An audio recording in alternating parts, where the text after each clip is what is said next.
Novel محبت سے خدا تک کا سفر، تحریر مہوش صدیق، قسط نمبر 39۔ زینی کو داخلی دروازے کی جانب بڑھتے دیکھ اذلان کی دھڑکنیں معمول سے زیادہ تیز رفتار میں دھڑکنے لگیں۔ اچانک اسکرین پر ابراہیم صاحب اور سارہ بیگم کا چہرہ نمودار ہوا۔ زینی ان کے پاس کھڑی تھی۔ اس منظر کو دیکھتے اذلان کی آنکھیں حیرت کے مارے پھٹی کی پھٹی رہ گئیں۔ آڈیو کے بغیر بھی فوٹیج کے مناظر دیکھتے ہی اذلان کو ساری سچویشن سمجھ آ گئی تھی۔ زینی کی یہ ویران آنکھیں اس پر بیتے دکھ کا منہ بولتا ثبوت تھیں۔ اس کا مطلب میرا شک بالکل ٹھیک تھا۔ اذلان نے جب زینی کا میسیج دیکھا تو ہال سے باہر آنے سے پہلے اس نے مریم سے زینی کے بارے میں پوچھا۔ اسی نے آخری بار زینی کو داخلی دروازے پر دیکھنے کی تصدیق کی تھی۔ زینی کے اس رویے کو دیکھتے اذلان نے جے ڈی کو میسیج سینڈ کرنا ضروری سمجھا تھا۔ جے ڈی، اپنے کسی بھروسے مند آدمی سے ہال کے داخلی دروازے کی فوٹیج نکلواؤ، مجھے کچھ ضروری انفارمیشن نکالنی ہے۔ اذلان نے مقررہ وقت بھی مینشن کر دیا تاکہ انہیں زیادہ خوار نہ ہونا پڑے۔ اس میسیج کا جواب اب اسے موصول ہوا تو اس کی زبان خشک پڑ گئی، ہونٹ ہلنے سے انکاری ہو گئے۔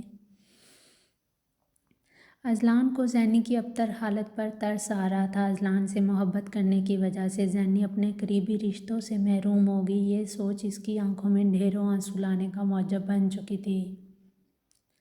آج اسے زینی کے ساتھ ساتھ اس کی محبت سے بھی عشق ہو گیا تھا۔ اذلان کافی دیر انہی سوچوں میں ہی گم رہا۔ اچانک اس کی نگاہ بیڈ پر لیٹی زینب پر جا کر تھم سی گئی۔ وہ اس وقت کمفرٹر کے بغیر سکڑی سی حالت میں لیٹی سو رہی تھی۔ وہ ہڑبڑانے کے انداز میں صوفے سے اٹھا اور پھر کمفرٹر پکڑے زینب کے وجود پر اچھی طرح اڑا دیا۔ اب کی بار اذلان صوفے پر جانے کی بجائے اسی بیڈ کی دوسری سائڈ پر آ کر لیٹ گیا۔ زینب کی گال پر بہتے آنسو اب سفید دھبوں کی صورت اختیار کر چکے تھے۔ اذلان نے جذب کے عالم میں اس کا ہاتھ تھاما اور اسے کسی قیمتی متاع کی طرح اپنے سینے پر ٹکا لیا۔ زینی کو الفت بھری نگاہوں سے تکتے کب وہ بھی گہری نیند کی آغوش میں چلا گیا، اسے خود بھی اندازہ نہیں ہوا۔ شمسا کے نکاح کی رسومات برائڈل روم میں ہی ادا کی گئیں۔ نکاح کے تھوڑی دیر بعد اسے جے ڈی کے ساتھ اسٹیج پر لا کر بٹھا تو دیا، لیکن اس کا سارا چہرہ ایک بڑے گھونگھٹ میں لپٹا ہوا تھا۔ جے ڈی ابھی تک اس کا چہرہ دیکھنے سے محروم تھا۔ تقریباً 45 منٹ کی بقیہ رسومات کے بعد جیسے ہی رخصتی کا عمل مکمل ہوا، شکیلہ بھابھی اور روشان نے اسے جے ڈی کی کار میں لا کر بٹھا دیا۔ اس کی دھڑکنوں میں عجب بھونچال کی سی صورتحال قائم تھی۔ جے ڈی اختر صاحب اور باقی سب سے مصافحہ کرنے کے بعد کار میں بیٹھنے کے لیے پر تول ہی رہا تھا کہ اچانک اسے اذلان کا فوٹیج کا میسیج موصول ہو گیا۔ اس نے زیان اور زمان کو دیکھنے کی خاطر اطراف میں نگاہ گھمائی، مگر وہ اسے کہیں بھی نظر نہ آئے۔ شاید وہ لوگ رخصتی کی رسم کے دوران واپس چلے گئے تھے۔ ابدی سکون تو صرف قبر میں ہی ملے گا، اور وہ بھی صرف ان لوگوں کو جنہوں نے اپنی زندگیوں کو اللہ کی رضا کے حصول کے لیے وقف کیا ہوگا۔ اطراف میں سرسری نگاہ گھماتے اچانک اذلان کی گمبھیر آواز کی بازگشت جے ڈی کو اپنی سماعتوں میں گونجتی سنائی دینے لگی۔ یہ جملہ اس نے ٹائیگر گروپ کی ایک میٹنگ ہینڈل کرتے ہوئے ان سب کے سامنے کہا تھا، اور جے ڈی تو پہلے ہی اذلان کی شخصیت سے مرعوب تھا۔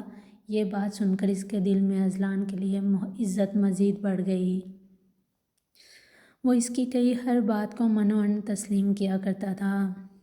جے ڈی نے پرسوچ تاثرات سمیت روشان کو کسی ضروری کام کا کہہ کر ڈرائیور کی ہمراہی میں گھر واپس جانے کا کہہ دیا۔ اس لیے مجبوراً روشان اور شکیلہ بھابھی کو ہی شمسا کو اکیلے گھر واپس لے جانا پڑا۔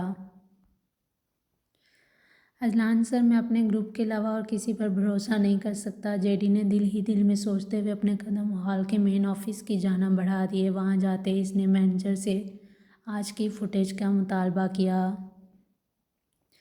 وہ بھی اس کا جاننے والا ہی تھا، اس لیے فوراً مان گیا۔ ان کا آرڈر ملتے ہی ایک ورکر جے ڈی کو متعلقہ روم میں لے گیا۔ اذلان نے اس ورکر کو آفس کے باہر رکنے کا کہا اور پھر تمام فوٹیجز کو دیکھتے فوٹیج کا ایک حصہ کاپی کر کے اذلان کو بھیج دیا۔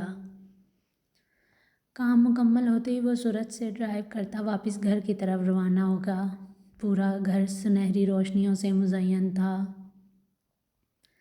آدھے سے زیادہ مہمان گھروں کو روانہ ہو چکے تھے اور جو مہمان ابھی تک رکے ہوئے تھے وہ اس وقت مختلف کمروں میں لیٹے خوابِ خرگوش کی نیند میں لوٹ رہے تھے۔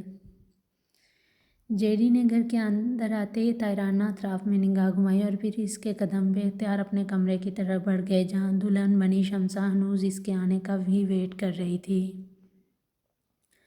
نوب گھماتے جیسے اس نے دروازہ کھولا، تازہ گلاب کی سحر انگیز مہک نے اس کا مسرور کن استقبال کیا۔ دفتن اس کی نگاہیں بیڈ کی طرف اٹھی جہاں شمسا بیڈ کی پشت سے ٹیک لگائے گہری نیند سو رہی تھی۔ اتنے دنوں بعد شمسا کو اپنے سامنے دیکھنا، وہ بھی اس سجی سنوری حالت میں، جیڈی کی دھڑکنیں بے اختیار منتشر ہونے لگیں۔ جیڈی نے بیڈ کے قریب پہنچتے اپنے حلق سے مصنوعی کھانسی کی آواز نکالی تاکہ وہ شمسا کو اپنی طرف متوجہ کر سکے۔ غیر معمولی شور کی آواز سنتے شمسا ہڑبڑانے کے انداز میں سیدھی ہو کر بیٹھ گئی۔ دور ہٹو، کون ہو تم؟ جیڈی نے اسے فرتے محبت سے دیکھتے جیسے ہی اس کا ہاتھ تھاما، شمسا تھوڑا پیچھے کی جانب کھسکتے اس سے دور ہٹ گئی۔